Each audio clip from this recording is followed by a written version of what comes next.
we have discussed about the several diseases which are occurring in humans. That is common cold, pneumonia, typhoid, malaria, amoebiasis, that is amoebic dysentery, and filariasis.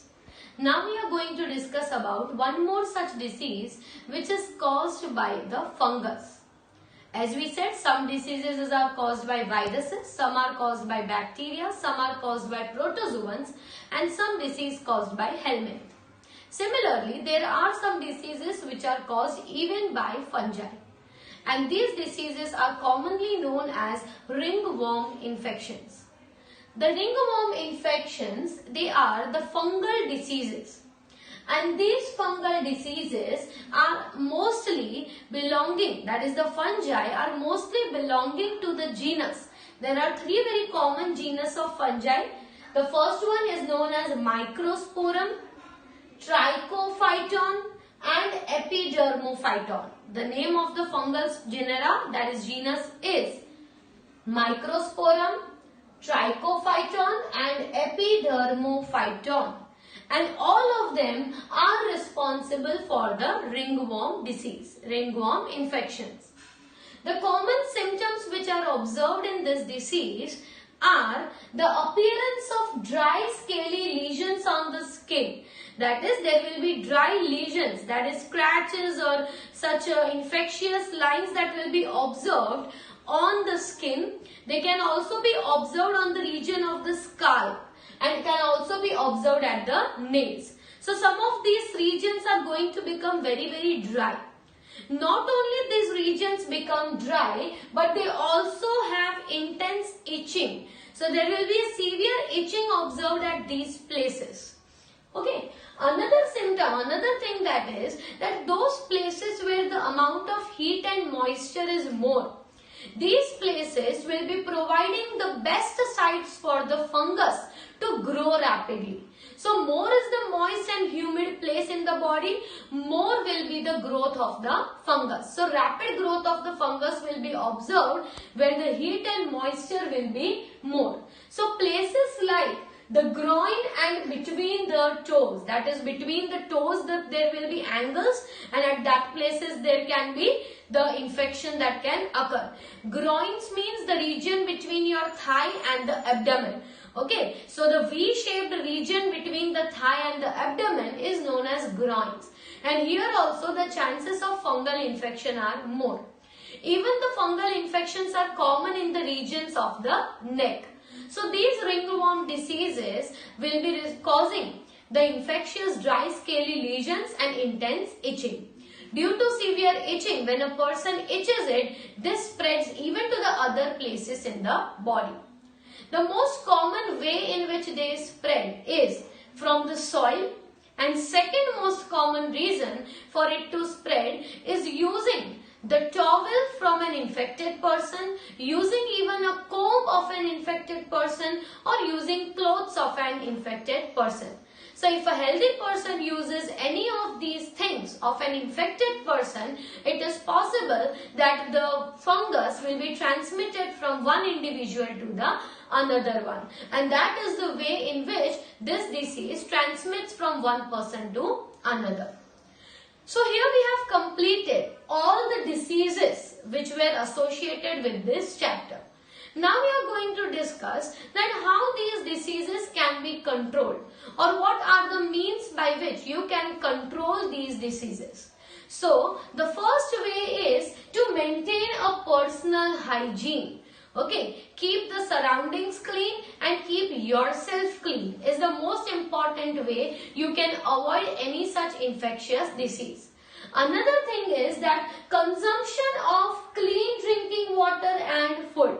The water and food which you are consuming should be clean and it should be properly cooked to avoid any of the bacteria that is living within it or fungal spores which are present in it. Proper disposal of the waste. So whatever is the waste generated at your houses or the waste generated in the surroundings, the surrounding places should be maintained clean and these waste should be readily disposed of so that the infection or the bacteria or the organisms do not spread from one place to another. Cleaning and disinfecting the reservoirs of water. So whatever water reservoirs you are having, like you are having an overhead tanks or you are having an underground water tanks, these tanks need to be properly cleaned and should be disinfected from time to time. Otherwise, there are chances there of waterborne diseases. Okay, waterborne diseases like typhoid and jaundice are very common in our society. So these diseases can spread if the water is not being disinfected properly. Another thing is to avoid a close contact with the infected person. So if a person is already, you know that the person is suffering from cold, cough or any of some sort of infection, you should stay away from such person. Otherwise, there are more chances for it to spread to you. Very important next point is to eliminate or avoid the vectors. Okay, so how can you control the vectors? Vectors are what? They are carriers of diseases. Just in case of example, the disease called chikungunya is spread by a mosquito called Aedes mosquito. Okay, similarly, malaria also was a disease which was caused by Plasmodium. But the infectious agent in between was the mosquito which bites you and causes you the disease. So in this case, what should be eradicated? You cannot eradicate Plasmodium. But what can you remove? You can remove the growth of the mosquitoes or the breeding places of the mosquitoes so that the number of mosquitoes can be reduced. So you can reduce the number of mosquitoes by avoiding the stagnation of the water around the residence. आपके आसपास जो कुछ भी पानी भरी हुई जगह है उन सारी जगह को रिमूव कर, मतलब do not allow the storage of water at any place in your surrounding, like small puddles or these things should be avoided because water is actually working as a breeding place for the mosquito and growth of the larva. So this should be avoided. Next, fishes like Gambusia should be introduced into the ponds because Gambusia is a fish which feeds on the larva of the mosquito. तो ऐसे fishes अगर आपके आसपास कहीं पे भी pond हो तो पॉन्ड के अंदर ऐसे गैम्बूजिया जैसी छोटी फिशेज को इंट्रोड्यूस करना चाहिए क्योंकि ये फिशेज हमें तो हार्म नहीं करने वाली, but moreover these fishes are going to trap and kill the larva of the mosquitoes. Also, it is important to spray the insecticides from time to time so that to reduce the number of the insects which can cause the disease. The doors and windows of the houses should be covered by the wire mesh, right? तो wire mesh जो होगी वो mosquitoes का introduction into your house, it can reduce it. Vaccine and immunization. To have the knowledge about different types of vaccines available or different types of immunization techniques available in the society should be known, and vaccine should be properly taken to avoid any such disease which can be life threatening. तो ये सब को कहते हैं हम control measures. Control measures लेने पे हम ये सारे डिसीजेस को to a larger extent avoid कर सकते हैं. Next topic we are going to discuss is about the immunity.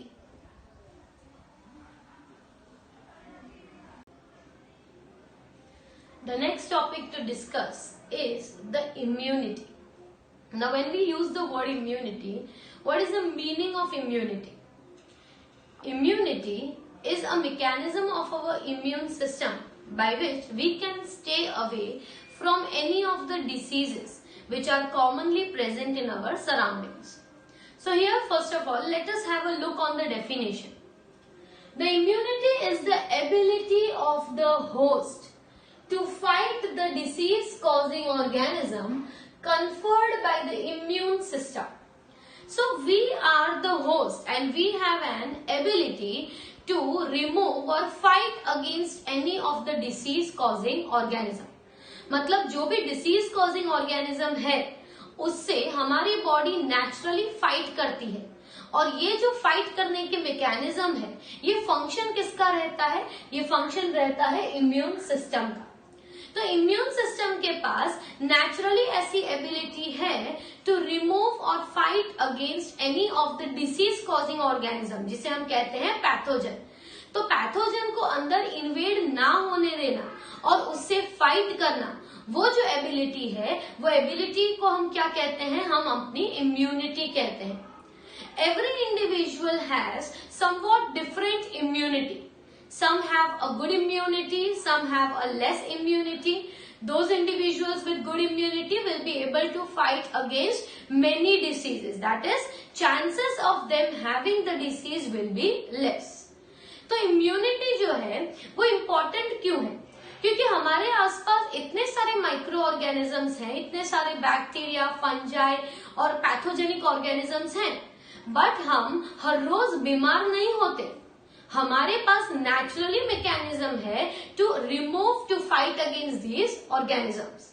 और वो जो हमारे पास रिस्पॉन्स है इसे हम कहते हैं इम्यूनिटी. और ये फंक्शन कौन से सिस्टम का है? इम्यून सिस्टम का फंक्शन है. तो इम्यूनिटी जो होती है वो मेनली दो टाइप्स की है.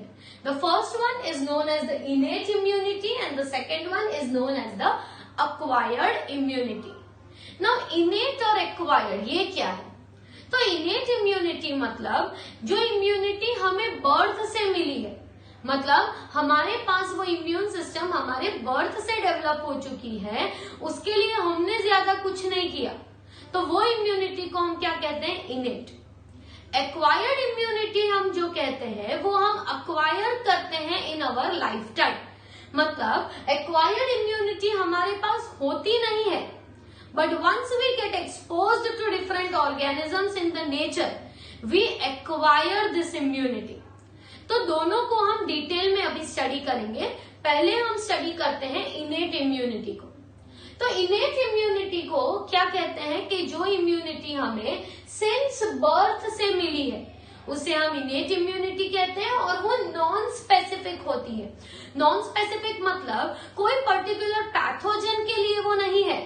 इट इज जनरलाइज्ड, मतलब वो जनरल है कोई भी बैक्टीरिया, कोई भी फंगस, कोई भी पैथोजेनिक ऑर्गेनिज्म के लिए. वो स्पेसिफिक नहीं है कि ये पर्टिकुलर ऑर्गेनिज्म के लिए ही काम करेगा, ऐसा नहीं होगा. तो इनेट इम्यूनिटी जो होती है वो non specific type of defence होती है, जबकि एक्वायर्ड इम्यूनिटी स्पेसिफिक डिफेंस होती है. अब हम देखते हैं कि इनेट इम्यूनिटी जो है उसमें हमारे पास कई तरह के बैरियर्स हैं. ये बैरियर्स क्या करते हैं कि कोई भी पैथोजेनिक ऑर्गेनिज्म को या फॉरेन एजेंट को हमारी बॉडी में एंटर होने से रोकते हैं. तो फॉरेन पैथोजेंस को हमारी बॉडी में अंदर आने से रोकने के लिए हमारे पास मेनली 4 टाइप्स ऑफ बैरियर्स होते हैं.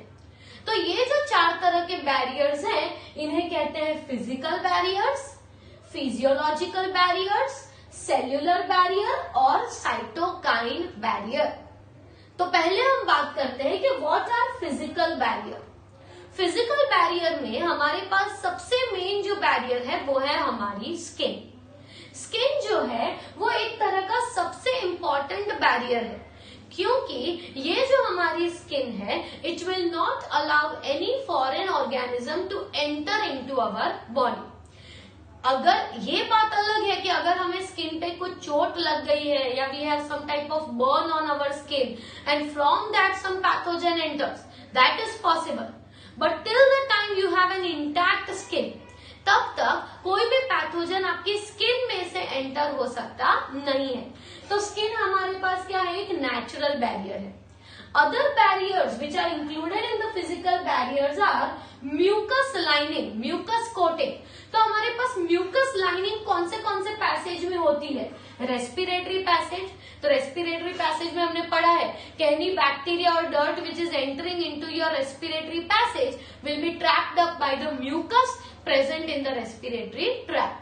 तो एक तो रेस्पिरेटरी ट्रैक्ट, दूसरा हमारे पास है गैस्ट्रोइंटेस्टिनल ट्रैक्ट मतलब digestive system, as well as हमारा यूरिनोजेनाइटल ट्रैक्ट. ये तीनों जो जगह है वहां पे म्यूकस प्रेजेंट होता है जो पैथोजेनिक या कोई भी माइक्रो ऑर्गेनिज्म को ट्रैप करके डिस्ट्रॉय कर देता है ताकि वो आगे मूव हो सके नहीं. तो पहला बैरियर कौन सा आ गया? फिजिकल. इसमें 2 चीजें याद रखनी है, पहली तो स्किन और दूसरा क्या? Mucus lining present in respiratory passage और यूरिनोजेनाइटल पैसेज और गैस्ट्रोइंटेस्टिनल पैसेज. मतलब हमारे पास जो भी ओपनिंग्स हैं वो हर जगह पे जो कनेक्टिंग ट्यूब्स हैं वहां पे म्यूकस प्रेजेंट है जो पैथोजन को एंटर नहीं होने देगा. नेक्स्ट जो है वो है फिजियोलॉजिकल बैरियर्स. तो फिजियोलॉजिकल बैरियर्स मतलब हमारा स्टमक जो है उसमें कई एसिड प्रोड्यूस होता है, दैट इज HCl. तो वो जो HCl है उसका pH इतना कम कर देगा स्टमक का कि वहां पे most of the organisms would not be able to survive. तो acids in your stomach, saliva in your mouth which is also having lysozymes. If you remember, lysozymes were antibacterial. So lysozymes present in your saliva of the mouth as well as tears in your eyes. Okay, these three are the barriers included in the physiological barrier. तो physiological barrier में क्या आ जाएगा? Mouth के अंदर जो saliva है वो, tears from your eyes and acids in your stomach will be included in physiological barrier. The third type of barriers are the cellular barriers. मतलब हमारे पास ऐसे सेल्स भी हैं जो डिफेंस का काम करते हैं, और आपको पता ही है कि वो सेल्स कौन से होते हैं? White blood cells. White blood cells के न्यूक्लियस जो होते हैं वो डिफरेंट शेप्स के होते हैं, जिसकी वजह से उन्हें कहा जाता है पॉलीमॉर्फो न्यूक्लियर ल्यूकोसाइट्स. पॉली मतलब वेरियस, मॉर्फो मतलब morphology. Different morphology of the nucleus is found in leukocytes. Along with it, another cells are monocytes and natural killer cells. ठीक है, तो ल्यूकोसाइट्स में पॉलीमॉर्फोन्यूक्लियर ल्यूकोसाइट्स, मोनोसाइट्स और natural killer cells, ये तीनों चीजें जो हमारे ब्लड में प्रेजेंट है वो क्या है? एक तरह के नेचुरल बैरियर्स हैं जो कोई भी माइक्रोब को ट्रैप और एनगल्फ कर लेते हैं. इसके अलावा हमारे पास मैक्रोफेजेस भी होते हैं जो हमारे टिश्यूज में होते हैं. ये जो मैक्रोफेजेस होते हैं वो पैथोजन को पूरा एनगल्फ कर लेते हैं, फेगोसाइटोसिस कर लेते हैं, जिसकी वजह से वो माइक्रोब जो है वो हमारी बॉडी में रह नहीं पाते हैं. The last of the barrier are called cytokine barrier. Cytokine मतलब जो वायरस से इन्फेक्ट हो चुके सेल्स हैं वो खुद ही एक प्रोटीन प्रोड्यूस करते हैं, और इस प्रोटीन को कहते हैं इंटरफेरॉन्स. वायरस इन्फेक्टेड सेल्स एक प्रोटीन प्रोड्यूस करते हैं जिसे कहते हैं इंटरफेरॉन्स, और ये जो इंटरफेरॉन्स होते हैं वो क्या करते हैं? नॉन इन्फेक्टेड सेल्स को वायरल इन्फेक्शन से प्रोटेक्ट करते हैं.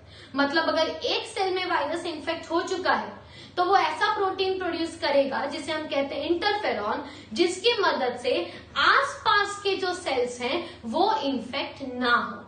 तो ये जो फोर्थ बैरियर है इसे कहते हैं साइटोकाइन बैरियर. तो हमारे पास इनेट इम्यूनिटी में 4 बैरियर हो गए: physical barrier, physiological barrier, cellular barrier और साइटोकाइन बैरियर.